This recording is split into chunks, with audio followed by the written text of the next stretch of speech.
दोस्तों खेसारी लाल यादव का यूट्यूबर महेश पांडे, जो कि भोजपुरी के एक बहुत ही बड़ा यूट्यूबर है महेश पांडे का नाम खेसारी लाल यादव की वजह से हुआ है। महेश पांडे खेसारी लाल यादव का न्यूज बनाया करता था, लेकिन आज वही महेश पांडे खेसारी लाल यादव को धोखा देने का काम कर रहा है। जी हाँ दोस्तों, महेश पांडे भोजपुरी का बहुत बड़ा यूट्यूबर है, इसमें कोई शक नहीं है।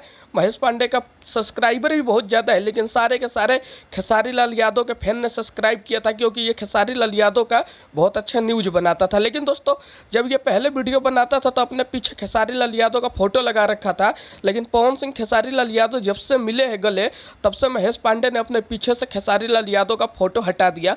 तो मैं ये कहना चाहता हूँ कि महेश पांडे जी, जिस इंसान की वजह से आप इतने बड़े यूट्यूबर बने, जिस इंसान के वजह से आपको लोग जानते हैं, आप उसी का फोटो हटा दिए, ये बहुत ही गलत बात है। आप धोखा दे रहे हैं खेसारी लाल यादव को। आपको फोटो नहीं हटाना चाहिए था, क्योंकि खेसारी लाल यादव की वजह से ही आपका नाम है, ना कि आपके वजह से खेसारी लाल यादव का नाम है।